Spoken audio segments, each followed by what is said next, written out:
పార్థసారథి గారు. ధన్యవాదాలు అధ్యక్ష.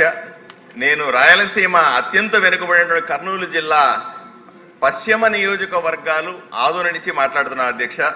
ఎటువంటి అభివృద్ధికి నోచుకోనటువంటి పశ్చిమ నియోజకవర్గాలు ఆదోని, మంత్రాలయం, ఆలూరు, పత్తికొండ, ఎమ్మిగనూరు ఇవన్నీ కూడా ఎటువంటి సంక్షేమానికి అభివృద్ధికి నోచుకోవట్లేదు.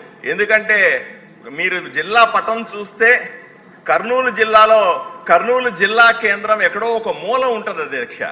మా నియోజకవర్గాల నుంచి ఎవరైనా జిల్లా కేంద్రానికి వెళ్ళి పని చేసుకోవాలంటే 100 నుంచి 150 కిలోమీటర్లు ప్రయాణం చేయాల్సిన పరిస్థితి ఉంటుంది అధ్యక్ష. రెండోది, జిల్లాలకు నిధులు కేటాయించిన సందర్భంలో రాష్ట్ర ప్రభుత్వం కానీ కేంద్ర ప్రభుత్వం కానీ సగానికి పైగా నిధులు జిల్లా కేంద్రమైన కర్నూలుకు పెడతారు. అది ఎక్కడో హైదరాబాద్ నుంచి బెంగళూరు హైవేలో ఉంటుంది. మా నియోజకవర్గాలకి ఎక్కడా కూడా అభివృద్ధికి డబ్బులు రావట్లేదు అధ్యక్ష. ఇంకా దారుణమైన విషయం ఏంటంటే మాకు అధికారులు దొరకలేదు అధ్యక్ష.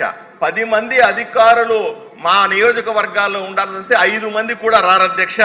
జనాభా 80% మా నియోజకవర్గాల్లో ఉంటే అభివృద్ధి మాత్రం కేవలం 10% కూడా ఉండట్లేదు.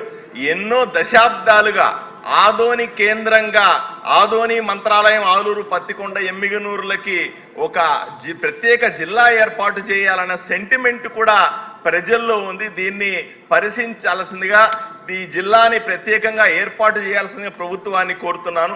అదేవిధంగా ఆదోని మండలం అధ్యక్ష, ఒకసారి మీరు అర్థం చేసుకోవాలి, 1,30,000 మంది జనాభా ఉన్నటువంటి ఆదోని మండలం రాష్ట్రంలోనే అతిపెద్ద మండలం అధ్యక్ష.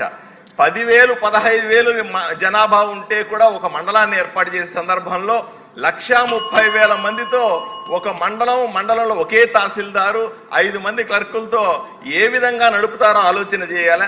దీన్ని 4 మండలాలుగా చేయాలని గత అసెంబ్లీలో కూడా నేను ప్రభుత్వాన్ని విన్నవించాను అధ్యక్ష.